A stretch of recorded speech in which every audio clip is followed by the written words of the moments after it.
With countless TV shows and movies themed around survival, most people think they could utilize this information should they get stuck in such a predicament. But if you think binge watching these shows will turn you into a survival expert, think again, because you might end up in an even worse situation following their tips. Here are the top 10 survival tips that do more harm than good.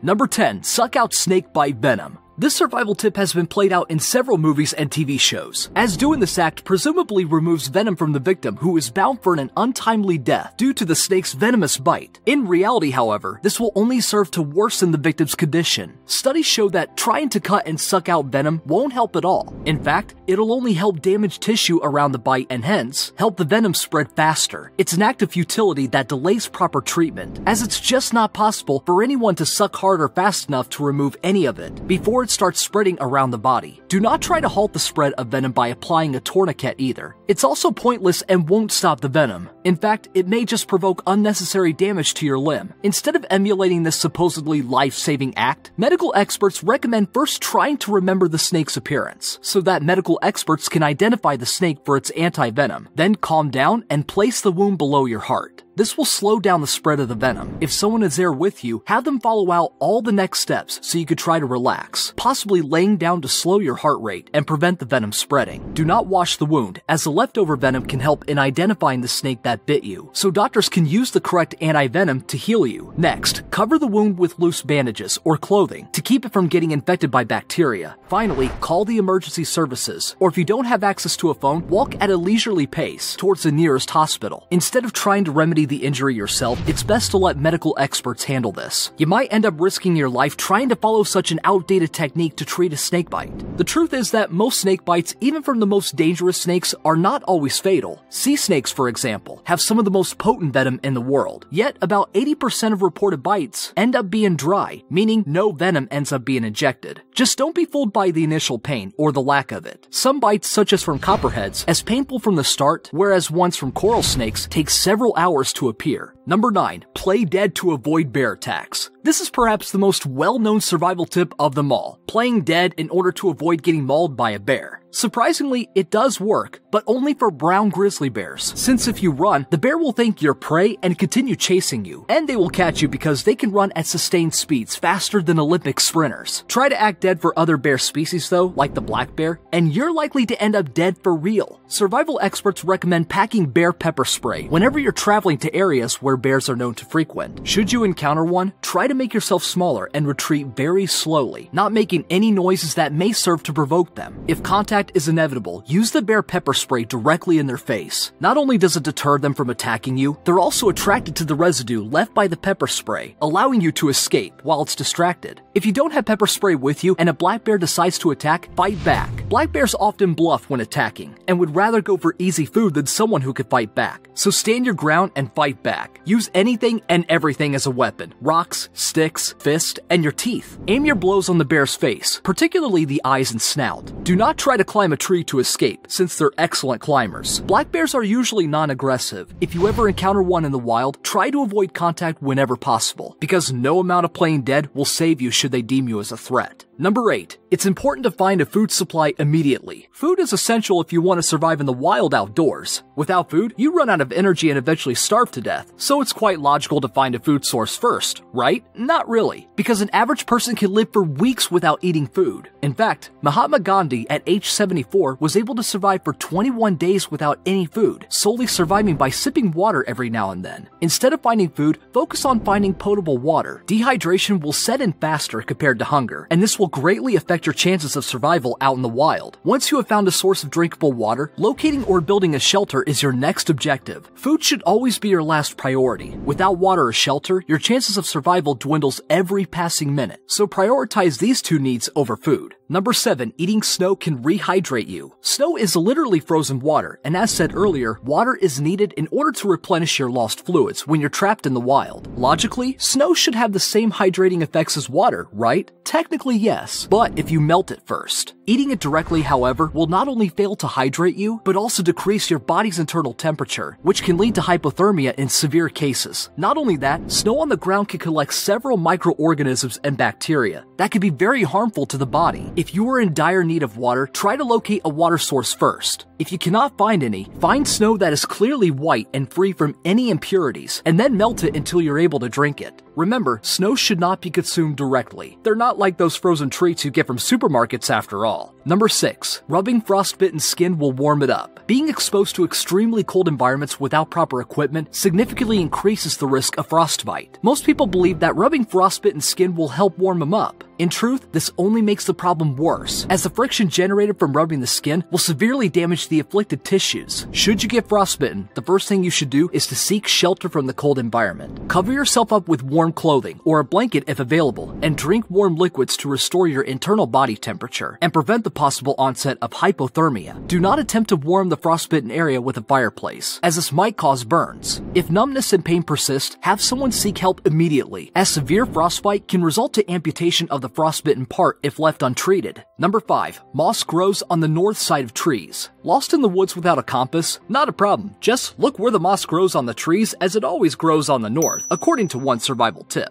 Unfortunately, following this tip will make you more lost than a blind man in a forest. The belief behind this survival tip is that moss grows commonly on the north side, due to it getting less sunlight as the sun moves from east to west. Perfect conditions for moss, you would think. However, this is not a very useful tip, because in the woods, trees can be shaded from any direction. Therefore, moss will grow anywhere on a tree as long as sunlight cannot reach it. What's important is that it must be cool and damp, as these environments create the perfect condition for moss to grow on. If you're planning to take a trip and don't plan on getting lost anytime, it's best to take the advice of real survivor experts. Invest in a compass. Number 4. Prioritize having a roof on your shelter. If you've seen many TV shows about surviving in the wild, you'll see that they build shelters with roofs over their head, prioritizing it over anything else. After all, surviving in the wild means you must be prepared to brave the elements, whether it be the scorching sun or the cold rain, and a roof over your head will help you in doing just that, right? Technically, yes. However, most of these shows often miss out on the most important detail when building a shelter: a bed. You may ask, why would you need one? You could always lay on the ground, right? Yes, you can, but you risk freezing yourself to death if you do that, especially if it's wet. You see, the ground can get really cold, especially during the night. So it's important to have something that will help insulate your body during those cold nights. Sure, having a roof is important, but trees can provide you with enough shade and protection. What you should do is build a raised insulated bed out of sticks, leaves, and grass. First, lay down 2 thick logs out parallel to each other, at a distance relative to your height. Add a third log into the middle to give it more structural integrity. Next, locate some long thick sticks and place them on top of the platform. Now that the platform is complete, it needs insulating properly. You could top it with grass or leaves, but ideally, try to shave branches off evergreen trees and place them. After that's complete, you could then go ahead and construct an overhead shelter in the form of an A-frame or lean-to. But in terms of keeping you warm, the insulated bed should be a priority. Number 3. Punch a shark to stop an attack. Shark attacks rarely happen. In fact, you're more likely to die from a lightning strike compared to getting attacked by a shark. But suppose you end up in such a predicament, what would you do? One survival tip suggests that you punch a shark to deter them from attacking you. Simple, right? Sure, if you can even land a punch successfully, that is. Test it out yourself in a swimming pool and see how ineffective this strategy is. The best way to avoid shark attacks is to swim away from them calmly, because there's a chance that they haven't noticed you yet. If an encounter is imminent, poke the shark's eye using your finger. If that won't dissuade them from attacking you, hit the gills with any blunt object you might have in your possession. Hit it repeatedly until it decides to let you go. Remember to keep your eyes on the shark while swimming away to safety. Number 2. Locate a water source immediately in a desert. Suppose you find yourself stuck on a desert with a dwindling water supply. The first and foremost course of action to take is to locate a water source to prevent dehydration, correct? Not at all, because you'd end up sweating a lot, losing vital body fluids in the process. What you should do is to sit in the shade and wait for night to arrive, when the desert is at its coolest. If you're feeling thirsty, drink all your water instead of rationing it. People who have died from dehydration have been found to have water in their bottles after rationing. So keep a clear head. Keeping yourself hydrated is a must to survive in the wild. Once nighttime arrives, you're free to roam around and look for a source of drinkable water. Another related desert survival myth is that you could drink water stored inside a cactus. Drinking it, however, will do more harm than good. Drinking cactus water will often result in a number of problems, such as diarrhea, nausea, vomiting, and sometimes paralysis, as it contains highly toxic alkaloids, harmful to humans. Instead of drinking cactus water, look for places where vegetation grows, as this signifies underground water. Look at canyons and mountain bases as well, as low terrains often contain water sources. Water may be scarce in the desert, but if you know where to look for it, you may be able to survive for days. Number 1. Boiling water will make any water supply clean. So you found a water source, but you're not sure whether it's clean enough to drink. The solution? Boil the water and it'll be completely safe to drink. Or so the so-called experts claim. The truth is, simply boiling the water will not make any water safe to drink. Sure, it'll kill the bacteria and microorganisms that may harm your body, but no matter how long you boil the water, it will not remove harmful sediments present in the water. Before boiling the water, filter it first using a clean white cloth. Pour the water through the cloth and into the container. The cloth will serve as a makeshift filter, removing sediments and other visible impurities from the water. Once the water has been filtered completely, boil the water to kill off the bacteria. Doing this additional step will allow you to have potable water without the risk of contracting waterborne diseases. Surviving the wild is no easy feat, but if you arm yourself with the right knowledge, you can get through whatever ordeals you may face in the wild. Do you have any other survival tips you could share? Let me know by leaving a comment down below. Thanks for watching.